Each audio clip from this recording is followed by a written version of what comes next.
Poslije 7 godina pauze, ovaj legendarni britanski bend je najavio prvu turneju. Najava je stigla poslije niza misterioznih plakata koji su se pojavili u evropskim gradovima. Bend će održati 4 koncerta u Londonu krajem novembra, a planirani su i nastupi u Berlinu, Bolonji, Kopenhagenu i Madridu. Bubnjar Filip Selve je na Instagramu objavio da su se članovi benda prošle godine ponovo okupili samo da vježbaju iz čistog zadovoljstva. Eto, iz zadovoljstva što dođe, jel? Koncertna turneja.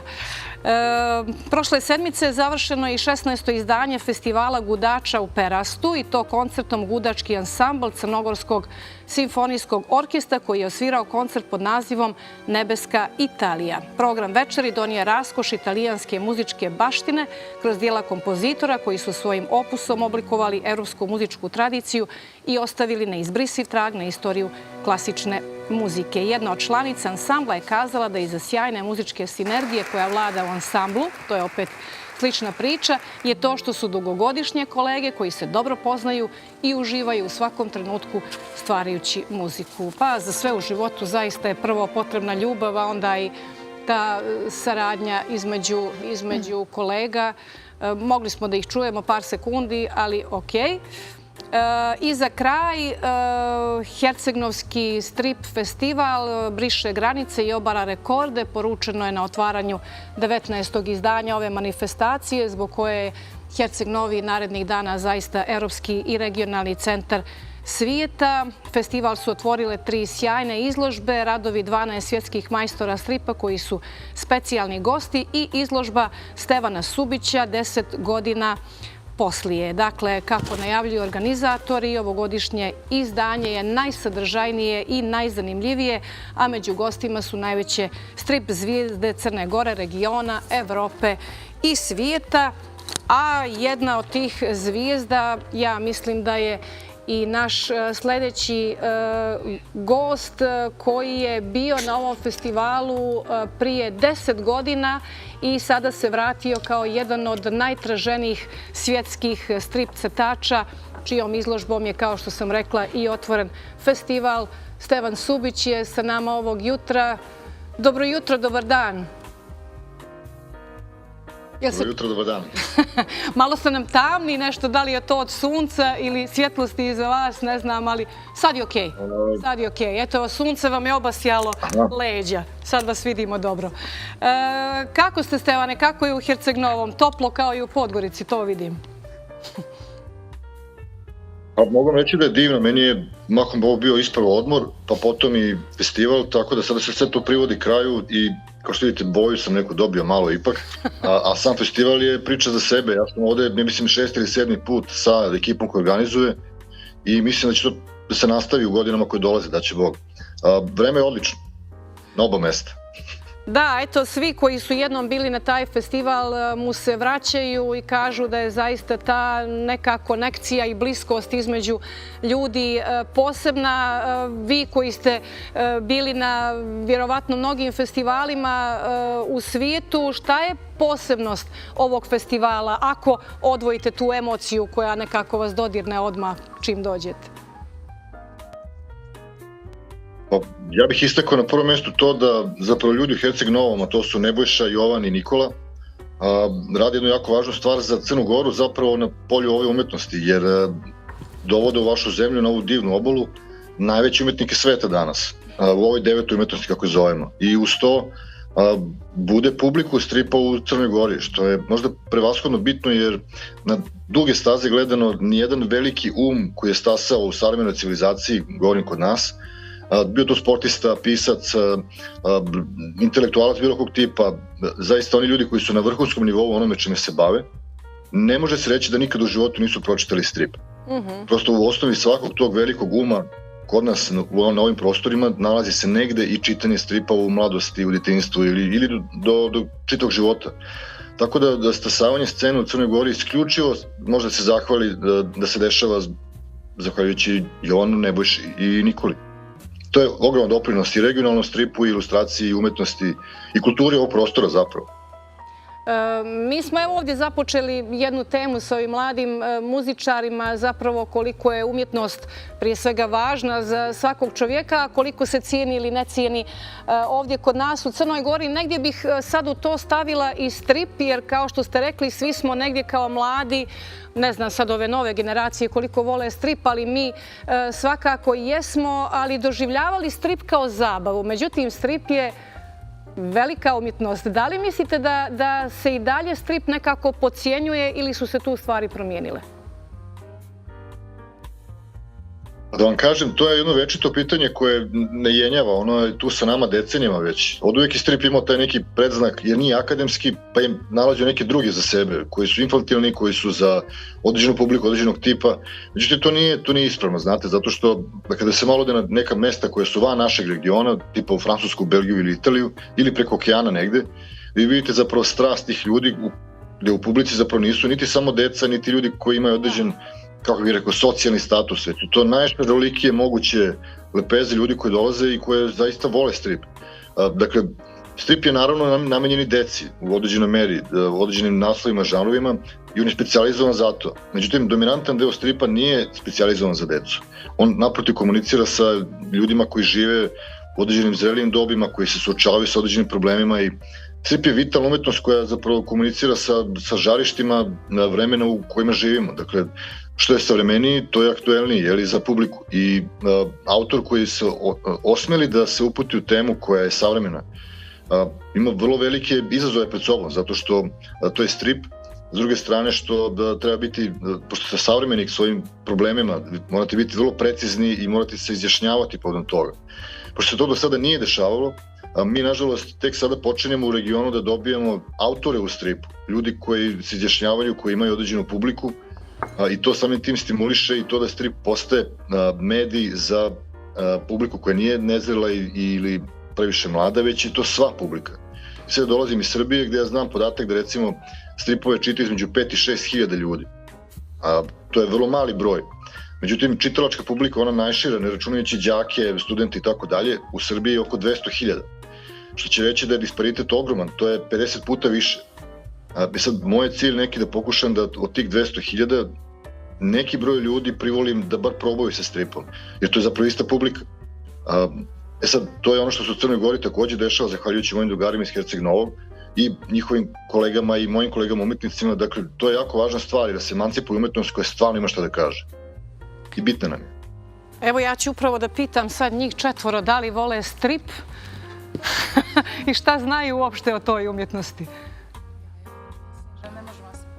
Dobro, pa sve je to legitimno. Sad ćemo da uzmemo neki. Ali smo stvarno sad zainteresovani. Ja sam ozbiljno zainteresovana sad. Ja sam njega sinoć pitala, rekao, bit će ti vjerovatno interesantno, pošto je to muškarac, nego ja kaže, ja sam od Alan Forda i to je... Da, dobro, Alan Ford, njega smo jeli svi, ali čitao sam stvarno kao manji dosta stripova, ali Alan Forda imam možda najviše u sjećanju. Stevane, ko je bio taj strip junak ili uopšte iz tog miljeja na kome ste vi odrastali i zainteresovali ste da se poslije bavite time? Ko je bio presudan? 80-ih u Jugoslaviji tada su bili stripovi mahom u najvećem broju zapravo stripovi italijanske produkcije i to je samo sticaj okolnosti. Pa je tako otuda meni u Banat došao Zagor i ja tada nisam znao kako se Zagor zove, zapravo nisam čitao, već sam te slike gledao i impresioniralo me sve to što je on. Da, mislim, čitao sam ga kasnije naravno i do nekog doba kad sam našao neke druge junake koji su mi bili možda malo, kako bih rekao, vibrantniji, zanimljiviji. Uglavnom, počeo sam sa time i čak sam i zahvalan, mislim, Bonelli je izdavačka kuća koja duboko poštujem danas, Sergio Bonelli editore, italijanska, najveća, i s njome sam na duši počeo čitajući njihove naslove. I danas ja volim takođe da bacim oko i na Dylan Doga i na pomenutog Alan Forda, jer to su klasici. Da, Alan Ford je zaista obilježio djetinjstvo svih nas malo starijih. Sad, evo da ove mlade ljude upoznamo sa tim da ste vi radili na tim vanvremenskim junacima kao što su Conan, kao što je Tarzan, kao što je Sherlock Holmes, znate za te junake, dobro. Danas je to Riddler, Year One, dakle zvanični prikvel filma Batman i to za DC Comics. I sad neko će reći to je neki vjerovatno splet okolnosti i sreća, međutim kao i u svakoj umjetnosti, boga mi treba raditi na sebi i ulagati u znanje, tako da sreća jeste jedan faktor, ali sigurna sam da vi niste baš tako lako došli do te pozicije da radite za najveće. Svakako nije, a međutim, znate, to nije takmičenje. Strip nije neka umetnost koja, kako bih rekao, nekim sticanjem akreditacija kroz, ne znam, naslove ili iskustvo vam garantuje i neke velike knjige da vam dolaze. Da. Prosto to nikada nije poznanica, ne možemo računati na neke stvari da će doći. Već jednostavno radimo zbog toga što volimo to da radimo. I u toj strasti, u pripovedanju, a nama je svima na ovim prostorima pripovedanje svojstveno. Smo odrastali u toj nekoj verbalnoj kulturi koja je prenosila tradicionalno na ognjištima sve ono što mi treba da znamo od naših predaka. I to tako vekovima do danas. I to je zapravo jako velika prednost svih nas sa ovih prostora, jer nam je pripovedanje zapravo nešto za što znamo od najranijih djetinjstava, od prvih koraka na ovamo. I to je recimo u odnosu na neke druge zemlje, ostatka Evrope, naša zaista prednost, jer pripovedanje je nama u krvi. Ja naročito volim da slušam ljude u Crnoj Gori, jer vaše pripovedanje je zaista divno. Ja nisam video osobu u Crnoj Gori koja nije elokventna na određenom nivou, koja je stvarno impresivna. Eto. Dakle, to je nešto što je samo jedan mali korak dalje od stripa. Jer strip samo te iste divne reči i ta moćna elokvencija samo pretoči u sliku i eto vam stripa. Koji može da iskomunicira teme kulturne, političke, koje god želite, bez da se iko oko toga pomoći zapravo. Toliko je jednostavno. I to istovremeno biva jednostavno za čitanje ljudima širom sveta. Jer taj, kako bih rekao, nemušti jezik vizualnog koji zapravo komunicira direktno sa čitaocima slikom, osjećanjima, je jezik koji komunicira preko svih meridijana. Reči mogu malo da otežaju taj diskurs, međutim svako ko gleda vaš rad, iz koje god zemlje da dolazite, tačno razume emociju koju demonstrirate. Oto da je strip, zato je toliko popularan. On je zaista jako dobro prodavan širom sveta, publika je monumentalna globalno i ona ne jenjava, što više, ona raste. Jer savremeni mediji omogućavaju ljudima da premoste izdavače i da direktno komuniciraju sa publikom sa svojim naslovima. Kroz recimo Instagram ili neke druge platforme, što će reći da medij evoluira i samim time omogućava većem ljudi da ga vidi, upozna i zaljubi se u njega. Da, ono što volim ja kroz ove emisije, to sad malo ću sebi da dižem ego, ali zaista nekako uvijek nešto novo naučimo i edukujemo i gledaoce, a i nas same i ovo je zaista jedna lijepa priča. I evo, za sam kraj, kada ste već pomenuli digitalne platforme, da li mislite da one strip vjerovatno približavaju tim novim generacijama, ali da li postoji neka opasnost da ga potpuno izmijene? Prosto nema te opasnosti, zbog toga što strip, mi danas zovemo stripom, međutim, to je samo imenovana jedan medij, jedna moć izražavanja koja je tu sa nama oduvijek, kako jedan moj prijatelj reče, od vatre na ovamo. Jer mi nalazimo freske u Egiptu koje su zapravo sekvencijalna umetnost. To su ilustrovane 4 slike koje se nalaze na sarkofagu pri dnu, koje govore u prizorima kroz vremensko trajanje šta je taj čovjek u tom sarkofagu radio. To je 4.500 godina staro. Doslovce je to strip, čak i u boji, to je korisanje. Imamo zatim u Rimu obelisk koji govori o putešествiju Aureliusa na 20 nešto metra visine, opet sekvencijalnim nizovima koji kad bi se razložili i postavili u table stripa, to bi bio potpuno savremeni strip za koji biste rekli da je nastao jutros. Dakle, mi ga danas zovemo stripom, ali zapravo je to izraz koji je sa nama doslovce od pamtiveka. I nije se menjao uopšte, jer on ne treba da se menja, menjaju se priče koje se sa njime rađaju.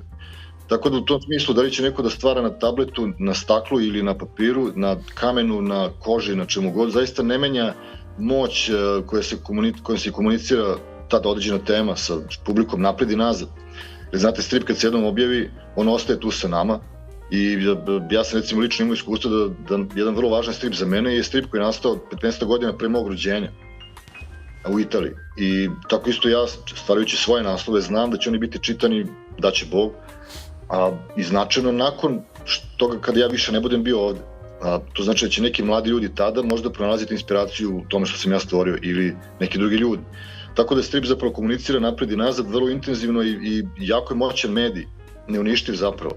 Dakle, rekao, odgovor na naše pitanje je da se zapravo samo teme menjaju, one evoluiraju, ali to je prirodno sasvim, obzirom da se civilizacija menja.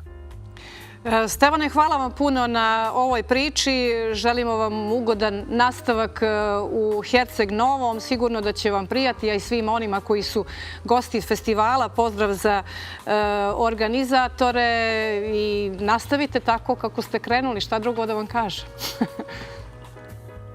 Hvala puno na pozivu, gostoprimstvo, uživao se. Hvala najljepše.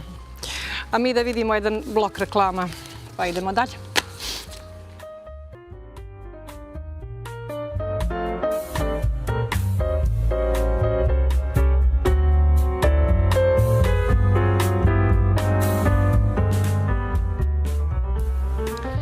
Evo ja sam dok su trajale reklame saznala i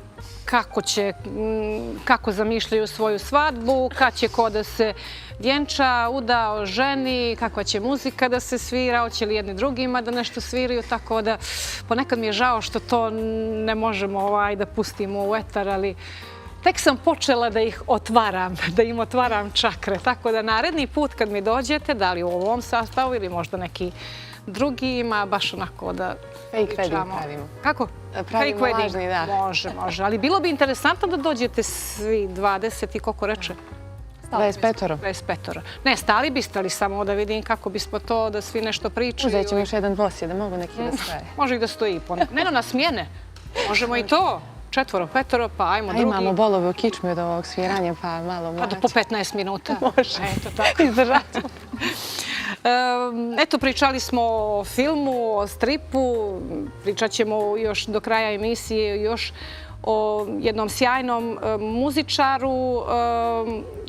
Kad ste kretali na svoje muzičko putovanje, kad ste već shvatili da će muzika biti vaš odabir, svako od nas ima neke snove i to je potpuno normalno, ali koliko ste, kad ste već ulazili u tu priču, postojali realni u tim snovima ili su mašta i snovi još uvijek onako primarni? Gdje vidite sebe u nekom narednom periodu? Osim ovoga, nećemo ovo da pominjemo, kao lično persona odvojena od orkestra. Ajde, Mićko, sine. Pa to sad stvarno je to teško reći, zato što baš ne znamo što nam vrijeme donosi. Ja nisam znao da ću... Jeste meni bila želja, naravno, da studiram na prestižnoj akademiji, ali tipa lokaciju jesam li znao... Gdje studiraš, ajde da to... Mislim, u Saarbrückenu, ali kod akademije je stvarno dobra i profesor je fenomenalan. I ja to nisam znao nisam znao da će me put odvesti tamo dok me nije odnio.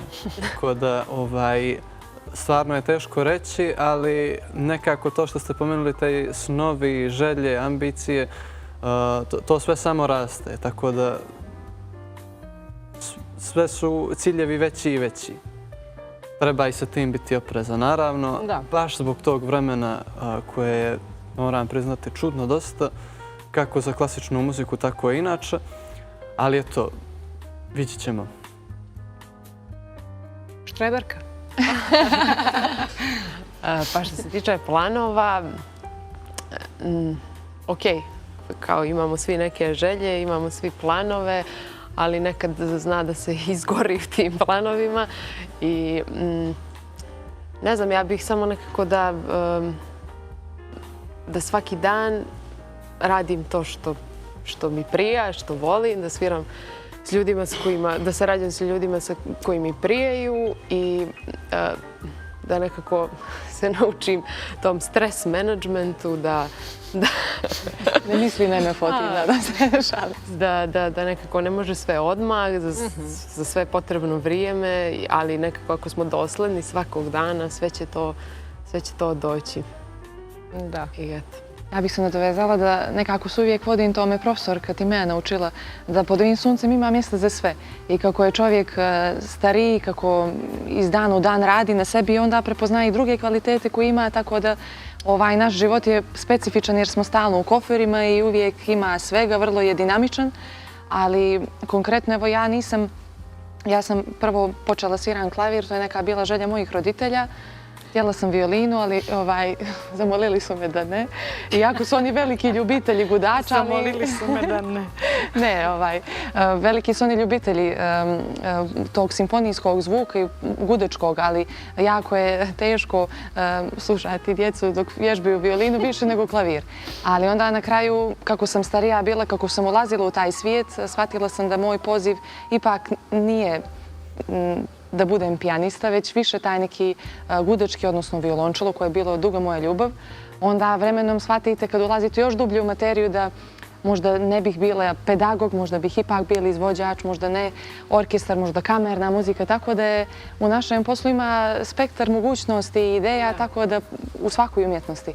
I to je nešto što je kod nas jedinstveno. Ali kad čovjek radi nešto što voli i kad svako jutro što kaže Alex se probudite i radite nešto što volite, onda vam nekako to vam više nije ni posao, nego jedan životni poziv i to je, ja mislim, smisao ovog života. Iva? Pa ja sam negdje možda prošle godine odlučila da sebe ne opterećujem tim planovima, jer sam ja neko ko je od uvijek sve planirao i uvijek sam imala tačno to treba da uradim, to i to. Sazrela je to Iva. se desi i sad ja umjesto da proslavim to što se desilo i što sam uspjela, ja odmah nešto novo smišljam. Tako da sam nekako sebi dala sad zadatak da ne planiram previše, nego da radim, da mi prioritet bude da usvajam neka nova znanja, da učim od drugih ljudi, da učim sama i da se nekako unapređujem na svim poljima u životu i onda da vidim gdje ću stići. A da možete da utičete, šta biste promijenili, izvini, navikla sam više na žensko društvo, izvini.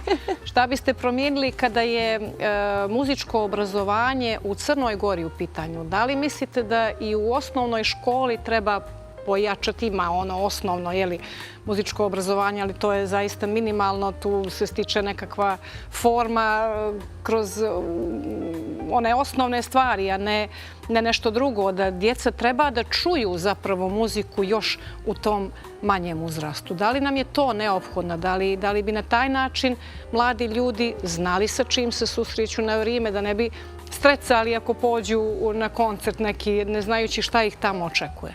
Da to nije bauk, nego da je to lijepo i da je to umjetnost. Ja mislim da se drastično od kad smo mi bili mali i sad mnogo na bolje promijenila muzička scena i dosta je stvari dostupnih. Ja sam to negdje spomenula da je naš petak večer uvijek bio uz Crnogorski simfonijski orkestar. To nam je onako bio prvo izlazak, a onda sve ostalo. Sad se to premjestili u muzički centar koji je jedno od najboljih sala i sve kolege koje dođu sa strane da budu dio toga kažu da kakvi uslove imaju crnogorski muzičari. Tako da ja vidim, kad sam dio orkestra ovako kao honorarac, vidim u publici dosta mladih ljudi, pa onda se skupe, vidim interesantno ime, vidim da mi smo takvi bili, nas 5-6 minimum, pa i na stepenicama u pozorištu, ne znam, jeste li vi sjedili tako. Ono što je neka moja ideja možda za u buduće što fali, to sam isto negdje spomenula. U inostranstvu postoje predmeti koji se bave tim nekim mentalnim zdravljem koje je jako bitno za nas stati na scenu i ta tišina prvih par sekundi koja vam možete da u vašoj glavi percipirate to kao ok, da vidimo šta možeš ili ok, ovo je mojih 5 minuta da zaista iznesem ono sve što osjećam kroz tu kompoziciju s kojom sam toliko vremena proveo.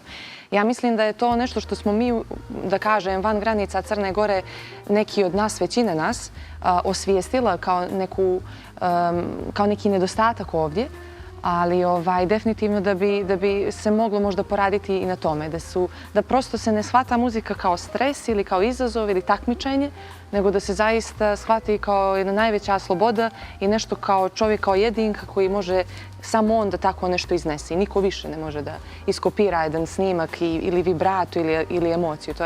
to je nešto što je kod muzike genijalno. Da li ste i vi kao Teodora krenuli sa nekim drugim instrumentom ili je vaš instrument bio prvi odabir? Ja sam htjela da sviram klavir. Da se zamijenimo. Došla sam u muzičku školu, nisu htjeli da me upišu na klavir. Zbog? A ne znam. Osjetili su da nisi za klavir? Ne znam. Upisala sam violinu. Violinu sam svirala do tačno prije srednje škole i onda sam u srednjoj školi krenula. Nekoliko mjeseci prije srednje škole sam prešla na violu. I to je to, više nisam mijenjala. Da, i vidim da često se u potpisima griješi violinistkinja ili violinista i violista. Uvijek. Da, i tu. Mislim da mi se možda 2-3 puta desilo da mi neko pogodi zapravo ovaj instrument. Ali nema veze, ja to uvijek ispravim jer... Da. Mi smo stavili vođa viola da ne bi bilo slučajno greške, tako da tu ne možemo pogriješiti. Gospođo Aleksandra, vi? Ja sam isto kao Teodora počela sa klavirom. Klavirom? Meni su dozvolili. Ovo je kao u sportu, svi krenu sa fudbalom i neko samo šake su ti okej, prsti su ti dobri, možeš ti na klavir. I svirala sam klavir, završila sam nižu školu i u srednjoj sam počela da sviram kontrabas sa 15 godina. To malo nije svojstveno instrumentima kao što su violina i klavir, znatno ranije se počinje sa sviranjem. Ja sam počela tada i eto imala sam burnih tih par prvih godina dok sam, jer trebalo je sve postići, ali sam stigla. Danas je to malo i bolja situacija, počinje kontrabas da se svira dosta ranije. I eto. I tako sitno s kontrabasom, to je baš onako pa to zapravo, interesantna slika. Da, instrument djeluje dosta teži nego što zapravo jeste i onda kako ti to sviraš, koliko je to teško, kaže evo probaj. Pa dobro, pa nije toliko teško. Alex volio one mašnice da stavlja nekako kad god vidi mašnicu to mi je asocijacija na Alex i onda je tako stavio onako lijepa duga kosa i sva tako nježno i onda stavi kontrabas koji je ogroman i onda, a svi oko nje ti mogu, ona jaka ima, mislim ja mislim da ima čak i jače prste od mene, iako sam ja ovako malo krupnija jer dosta mislim opet su deblje žice na kontrabasu u odnosu na violončel. Tako da nije to toliko teško. Kako kažu malim ženama? Ne, sad. Može se to različito završiti. Otrov se krije, ne mora ništa u negativnoj konotaciji da bude. Ovo je bilo jako pozitivno. A i, vrlo pozitivno. Znači ti si jedini htio da sviraš... Dobro sad. Isto je fudbal prvo mi. Htio sam da sviram klavir, pa nije bilo mjesta. Pa onda sam rekao, ajde svejedno, ne znam, rekao, a mali sam bio, što znam. I onda su mi dali violinu, zbog, kako rekoša, dobrog sluha. I onda je to malo po malo postalo, ne znam, meni prioritet. A da li si nekad želio da sviraš bubnjeve? Pa ne nešto. Nisi imao tu želju, jel? Ne. Dobro, ovo ne pitam bez neke, što bi rekli, već s razlogom, jer naša još jedna priča do kraja se upravo tiče jednog čovjeka kojeg su zvali čovjek lavina, čovjek sloboda, čovjek emocija, čovjek muzikalnost, autentičnost, strastvenost, emotivnost, šta sve ne. Dakle, Dragoljub Đuričić, čovjek kojega, ako biste ga jednom sreli, sigurno ga nikada niste zaboravili. Ako ste ga poznavali bolje, kao što sam ga poznavala ja, to je zaista bogatstvo za jedan čitav život. I upravo zbog svih onih koji ga nisu znali, a jako je važno i zbog novih generacija koje pristižu, a žele da se bave muzikom, mada on je bio i filozof i mislilac, pored svega toga što je bio sjajan muzičar. Važno je što su se odlučili producenti Jasmina Karajlović i Predrag Karlo Kalezić da stanu iza projekta koji će nositi njegovo ime, odnosno Čovjek lavina, a kao rediteljka se potpisuje Slobodanka Radun, koja je naša posljednja gošća za ovo jutro, a film je premijerno prikazan u okviru Herceg-Novskog filmskog festivala. Ja se nadam da je Slobodanka sa nama na vezi, da će funkcionisati još jedan Zoom. Jeste, Slobodanka, dobro vam jutro, dobar dan, u stvari već vama, ovo je, bližimo se podnevu, kažu da je to već dan. Jeste, dobar dan, dobro jutro. Čujemo se, jeli? Evo, vidite, kod nas je sunce, tu bih rekla da baš sunca i nema. Ovde ja sam sada momentalno u severnoj Češkoj, čini se da se ovde leto već završilo. Pa dobro, onda svratite opet kod nas malo da dobijete boju i da se ugrijete. Evo, rekla sam u najavi da je Dragoljub neko koga je zaista bilo privilegija poznavati i sad ono što je karakteristično, i to smo sinoć u našoj komunikaciji se dopisivale i pitala sam vas da li ste ga vi poznavali, rekli ste mi ne, ali ste ga kroz ovaj film zapravo upoznali. Šta vas je to zaintrigiralo kod Dragoljuba da ste odlučili da snimite film o njemu? Prva stvar koja me je zaintrigirala, naravno svako zna njegovu muzičku karijeru. Svi smo slušali njegovu muziku i čovjek se svaki put ponovo iznenadi gde svuda je svirao i kako je svirao i tako dalje. To je naravno jedna strana priče. Međutim, ono što je mene impresioniralo je njegova širina i njegov u stvari uticaj na ljude, njegova energija kojom je on u stvari bio sposoban da pokrene ljude oko sebe u nekom smeru koji je za njega pozitivan i koji je nekako u skladu sa njegovim ličnim vrednostima. A to je zaista fascinantno. Da li mislite da to što ga niste poznavali pomoglo ili možda otežalo da snimite film sa kritičke, a opet sa emotivne strane dovoljno dobro? Znate kako, ja da sam ga poznavala, ja bih vrlo verovatno videla samo jednu stranu toga koji je on sve bio.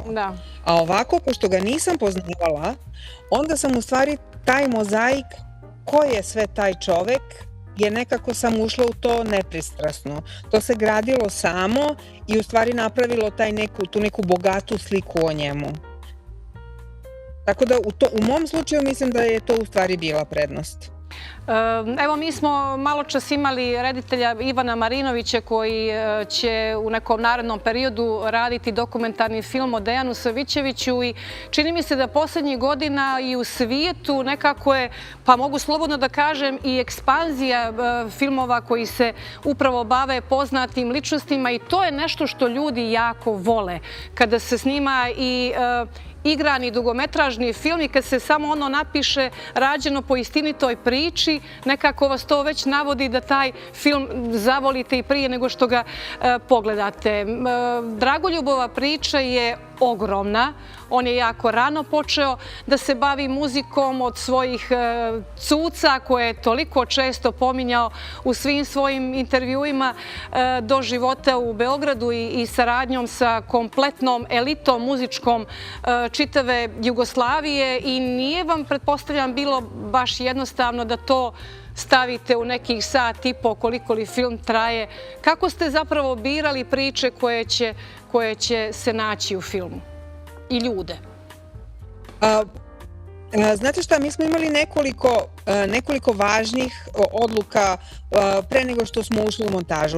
Ja sam htela da taj film bude dinamičan, da bude nekako, da ima neki dobar tempo, da pravim priču koja ima svoju jasnu liniju, da gledalac nije ono, da to nije neki zbir izjava o Dragoljubu Ljubičiću šta je on sve bio, nego da je to neki film koji ima svoju dramsku strukturu. I ta dramska struktura, zajedno sa time što smo imali naravno arhivski materijal kojim smo bili donekle ograničeni, je u stvari bio to merilo šta ulazi, a šta ne ulazi u film. Zato što neke stvari nisu ušle u film, koje jesu zanimljive same po sebi, međutim ne služe konstrukciji filma kao takvog. U stvari toj filmskoj priči koja zaista želeli smo da bude jaka, da bude upečatljiva, da bude emotivna i da bismo to postigli morali smo da budemo prilično strogi u smislu šta ulazi u film, a šta ne.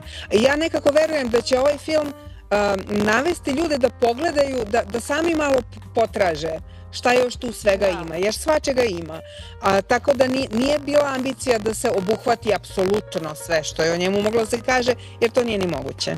Da, i sigurna sam da svi ovi ljudi koje evo vidimo u traileru, poznate ličnosti sa muzičke scene, su odmah pristali da budu dio filma, pretpostavljam.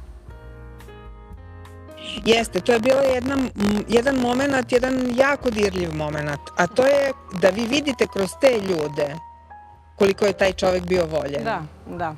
Da vidite taj njihov odnos jedne kolegijalnosti, ali i jedne ljudske bliskosti i to je zaista bilo impresivno. To je u stvari dirljivo. Da.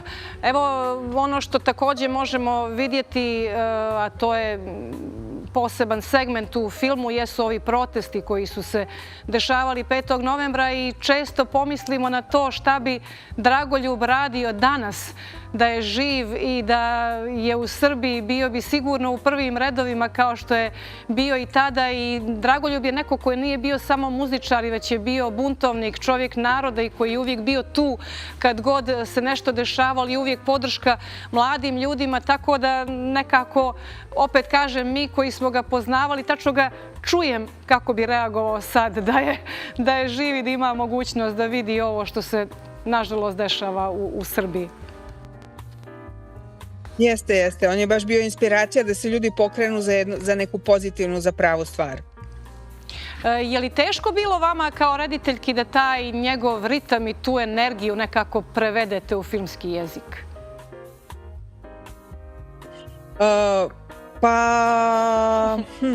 Da i ne, zato što sa jedne strane lepo je raditi o njemu jer vas to nosi.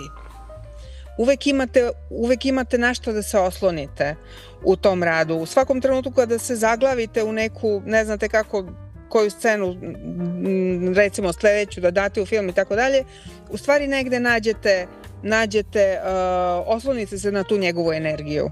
Tako da to je u stvari baš bilo dobro. Imali smo problema zato što, problema u smislu problema umetnički koji se rešavaju, zato što kažem, arhivski materijal je bio ograničen, morali smo da koristimo, prosto smo radili sa tim što smo imali. Nismo mogli da, niti sam mogla da razgovaram sa Dragoljubom, niti sam mogla da snimim neki njegov koncert, niti prosto čovjek je ograničen time što već ima. I u tom smislu smo se trudili da napravimo i muzički zanimljiv film, muzički šaren film, da ljudi zaista vide koliki je raspon njegove muzike bio. Da, evo ovdje sa mnom je 4 mladih ljudi koji se bave klasičnom muzikom i koji vjerujem da nisu mogli osjetiti tu energiju koju je Dragoljub nosio, ali zato su važni ovakvi filmovi da i oni i svi drugi koji se ne bave muzikom, ne mora to biti isključivo ljudi iz te ili slične branše, saznaju zapravo kakav je čovjek živio na ovim prostorima i koliko njegova posvećenost muzici može biti i njima korisna u nekoj njihovoj karijeri. Jeste tako, hvala vam. I recite mi, eto, vidjela ga je... Aha, recite. Dragoljub Đuričić bi rekao da je muzika jedna, jel da? Da. Da muzika ne može da se deli. Mislim, mi to radimo da bismo pomogli sebi, da bismo skratili komunikaciju, ali generalno, kao što sam sigurna i da vaši gosti znaju, muzika je samo jedna, tako da to je to. Tako je, ili što bi on rekao daga daga dum, daga daga dum. Može i tako. I evo za sam kraj, posle Herceg Novog, kakva je priča sa kinodistribucijom, festivalima?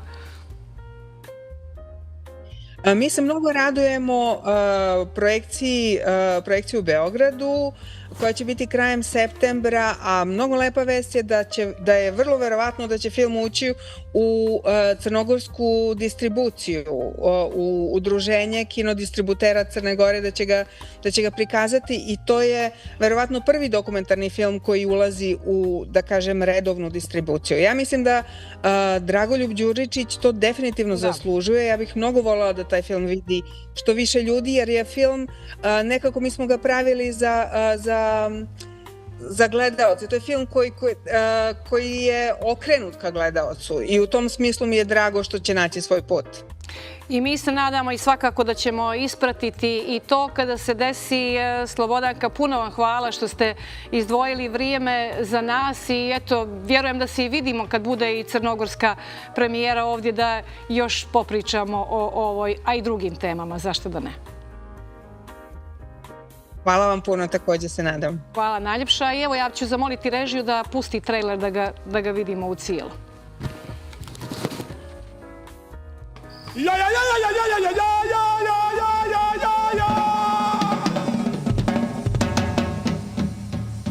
Ja samo kad pomislim na to da se Dragoljub bavio 60-ih rokom u Crnoj Gori, meni je to neverovatno. On sam na sceni, dijete, 16-17 godina. Kešikam, znali se, moni, truba, bras linije. Svirao je sa cilindrom, imao je bele rukavice. Sve one fore znao da vrti palice. Odmah sam bio oduševljen, kao ko je ovaj čovjek.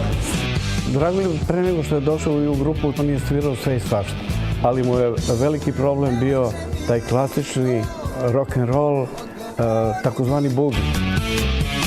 Mi smo tad bili veliki band, Lebi Soul. Te nepravilne ritme, on ranije nije svirao, on je bio rock bubnjar. I mi smo malo tvrđe počeli da zvučimo kad je on došao u band. Nosio je tu rock energiju koja je poznata po tome što je direct drive. Dragoljub je stvarno imao jedno iskustvo koje niko od nas ne imao. Svirao je sa svim značajnim bendovima ondašnje Jugoslavije. Nezadovoljni građane više niko nije mogo da zaustavi. Počeo je napad na Saveznu skupštinu. To nema veze s politikom. Bilo je vrlo precizno podeljeno šta je dobro, šta je loše. I sigurno da je u nekim momentima bilo malo i opasno, nekad je bilo i više opasno, ali smo mi to drali po nekoliko sati tu po ulicama. Učinio je mnogo da se mladi ljudi zagreju za plemenitu muzičku formu, što je u doba u kojem vlada loš ukus naročito važno. Prosto je otvorio mogućnosti da i drugi ljudi pogledaju drugačije. Podrška, velika podrška. Pipavo je imati sadržaj samo za udarački ansambl koji traje par sata. Sve je to organizovao Dragoljub, naravno, to je bio on, u stvari. Taka-taka-dum. Taka-da-tum. Taka-tum. Taka-tum. Taka-da-ga-dum.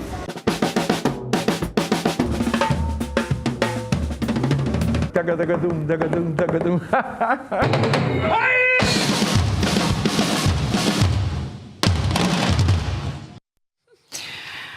Jeste čovjek zaista zvani emocija i sva priča o njemu i ovi kadrovi izazivaju emocije kod nas i evo već su njih četvoro odlučili da će da pogledaju film i sigurna sam da će jedva dočekati mnogi da ga pogledaju jer svi su zaista voljeli Dragoljuba. I evo moja je ideja bila da od ove sezone imamo kao neka pitanja jedni drugima i pitanja gledalaca. Juče to nismo uspjeli, mislim što se tiče gledalaca. Tako da sam danas to sklonila jer imamo pitanja jedni druga. Mnogo su ozbiljni, odmah da vam kažem, manje više, ali evo ja ću to nešto da sortiram sad. Ovako, za Aleks. Dobro. Pitate neko. Šta bi voljela da publika zna o poslu producenta što se obično ne vidi iza scene? Ko te pita ovo, znaš? Pretpostavljam. Ko? Pa ne znam, možda Mićo. Nije. Dobro. Posao producenta, budući da nam je ovo prva godina kad smo imali turneju od 4 koncerta, meni je to bilo potpuno novo iskustvo i nekako puno pitanja, puno ljudi. Kada sam kontrabasista i vođa kontrabasa, odgovorna sam samo za sebe, za svoju sekciju i nekako mi je to bilo u redu da imala sam kontrolu nad tim, a sad odjednom ja prije probe moram, ne znam, da donesem opremu u salu za bend, da bavim se finansijskim pitanjima, organizacionim, tehničkim i onda je to bilo malo, zna da bude prilično stresno, ali je to zapravo dobra stvar jer sam naučila nešto novo i dobra opcija za mene da nemam kontrolu, nego da naučim da se sve rešava u hodu zapravo. Tako da preporučujem. Za teki. A već znam ko je. Pa dobro, koliko ti druženje sa Duletom i sa mnom otežava da zadržiš ozbiljnost na probama i koncertima? Ovo je Milutin. Dobro. Dule i Milutin. Odgovori, preskoči ovo. To su mi dva najbolja druga. Oni često gledaju da prave neke, zbijaju šale, jer znaju isto da volim da mi je sve po PS-u. I samo pogled je dovoljan da ih pogledam, da se smire, jer njih dvojica imaju taj neki moment. Ako su za pultom, a bili ste za pultom, jeste bili? Jesmo malo za vrijeme. To je strašno. Ovaj jedan štrihove, ovaj drugi mu baca mu foru, strašno. I ja onda samo pogledam i on je kao... Pusti djecu, neka se druže, šta? Ali volim njihov humor, znaju oni zašto. Znam zašto si mi opustavio. Ne otežavate. Za Mića. Kakav je osjećaj kad znaš da su svi bolje raspoloženi čim vide da ulaziš u orkestarsku salu? Odlično, najljepši. Evo još jedno pitanje za vas. Gdje je bolja zabava, na probi ili na kafi nakon probe? A nezgodno je to. Je to pitanje, vidiš? Ne, pa naravno na probi, mislim. A ne smiješ ni reći drugačije. Smije, ja Bogom. Smije. Dobro. Za Ivu, da idem jedno po jedno. Kako atmosfera na probama i odnosi među muzičarima utiču na uspješnost projekta? Dobro. A dobro, svi se lijepo družimo. Volimo. Dobro. Lijepo zvučimo zajedno i evo, imali smo baš uspješan projekat. Divno. Šta ti je teže? Svirati pjecolu ili izdržati cijelu probu bez pravljenja šala? Šta ovo, kako oni tebe ovo doživljavaju? Šta je ovo? Nije pjecola toliko teže. Teže je ovo bez šala, jel? Teže izdržati bez šala probu. Nego svirati pjecolu. Ali čak se i maestro shvatio naš humor nekako. Mislim da imamo zajednički humor mi u orkestru i onda počne i maestro sa nama da se smije. Tako da, jer uvijek kad maestro uđe, to je ozbiljnost opet. To je autoritet i on je sjajan dirigent i zaista ga mnogo svi cijenimo. I onda kad on dođe, mi smo bili prvih dana, ono sve kao, ali onda malo smo se opustili. Prosto nekad znači da se razbije. Ne iskači iz pitanja, ovo je bilo za njega. A, dobro. Svako svoje. Svako svoje. Za Aleksandru, koja ti je omiljena pjesma od Perpera od onih koje smo izveli sa njima? Goro moje mi je generalno omiljena pjesma Perpera, ali to što je Luka pjevao je imalo posebno značenje za sve nas i baš nas je onako emotivno sve ispraznilo, a možda i napunilo. Eto, Goro moja. A za Ivu, koja ti je omiljena pjesma od Perpera, ali ne računajući one koje smo svirali sa njima? A ne može. A ne može. Perper je zlato, sigurno. Ali to smo svirali kao bis, nema veze, ne računa se. Ne, nije bilo u zvaničnom programu. A je. Iznenađenje. Da. Za Teu, kako si se nosila i kako se dalje nosiš? Mislim, dobro se nosiš. Sa 1000 pitanja koje su ti svi članovi orkestra postavljali prije, nakon i u toku svake probe. Mislim da sam punila telefon isto od pitanja na svakih sat vremena, ali mislim da je bilo na početku možda onako najviše, ja sam imala sva ta pitanja u glavi jer smo taj MFO tim čine dosta štreberi, zbog toga smo i ovakvi. Imali smo mi sve to spremno šta će nas ljudi pitati. Ali mislim da najbolje kad Mićo priđe i kaže tek i praštaj. Prvo mi to kaže, ali moram tebe da pitam, nemam nikog drugog. I onda ja ovako da... A tamo smo sjeli na kafu. Dobro, meni je ipak najsmješnije kad čujem da neko pita tek ima li tečnog sapuna. Ja, ovo je sad interna šala. Da, mene se apsolutno sve ticalo tada. I Aleksandra i Jelena su mi jako puno pomogle. Ali taj hospitality dio, jer sad ne možemo da imamo tim od koliko ljudi tek smo se osnovali. Onda da ne bi bilo milion zaduženja na meni ili na Aleksandru, nekako smo se mi to raspodijelili. Sad tečni sapun je, to je najbolje bilo prva proba, dolazi, pošto su nam duvači bili za prvi projekat. Ali toalet papir. Sve sam ja imala od toga. U tažni je iPad, pedala, tečni papir, toalet papir, sve, tečni sapun. Tečni papir. I moja glava ono kao vježbam sad, jer sad kažem, dobro, sad ću stavim tečni sapun, ali onda sam čelistkinja, jer moram da sviram, ne mogu sad da razmišljam. I onda je to bilo. Ali super, super. Svi sad već znaju i pravili, mislim da svima sad jasno. Da li više voliš da te zovu direktorica ili vlasnica? Ja, Bože. Volim da me zovu Teki. Teki. Teki ima li tečnoga? Ovo je dobro. Za Aleksandru, koji je glavni trik što izgledaš tako cool dok sviraš pjecolu i sve ostalo. Kakav kompliment. Poznajete se, dobro. Nadam se da i to što se čuje da je cool. Da ne izgleda samo cool. Jel si zacrvenjela? Nisam. Nadam se da nisam. Jesu li, kaže, kontrabasi bili ljubomorni što nisu svirali pjesme Perpera? Jesmo. Ali su dobre slike da mu Jesmo, ali na probama naročito, ali onda na koncertu kad smo se popele gore i vidjeli kako to zapravo izgleda sa scene, zapravo smo uživale i srećna sam što smo mogli da vidimo to sa druge strane, jer bilo je divno stvarno. Mahali su nam stalno ovako. Mi na sceni ovako kao ne možemo smijemo, one kao I mi bismo. Za Milutina, da li si pri saradnji sa maestrom Mladenom Tarbukom imao dovoljno slobode da svoje viđenje djela sprovedeš u potpunosti? Doktorska disertacija životinja. Jesam, apsolutno. Maestro Tarbuk je stvarno jedno veliko ime, odličan dirigent i stvarno sam sve vrijeme osjećao tu neku sigurnost. Ja mislim da sam na svakoj probi i na koncertu svaki put sam pokušao nešto novo i to drastično novo da uradim jer sam vidio taj prostor, sam osjetio na sceni koju, zahvaljujući naravno kolegama i prijateljima iz orkestra, tako naravno i njemu kao dirigentu.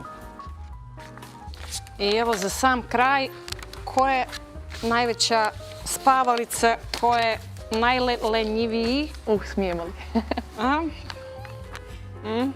A nećemo sad to. Ne, jel? Pa dobro, lijen je, mislim, neko. Nije lijen niko, ali imamo par spavalica. Ali onda njih pošaljemo ranije u krevet, ne možete da ostanete s nama da bi bili u 9:30. Ko je najstrožiji? Pa Aleks nam je strogo. Aleks. Pa jes. Teki je isto stroga. A ona to s osmijehom. Kad se iznervira. Ja kada se iznerviram baš. Nemoj da se nerviraš, nije to dobro za bore. Neću zbog bora, ja imam ih već, ali nema. A to, kažem ti, imaš kad se nervirati, to kad se udaš i to, onda ćeš se nervirati.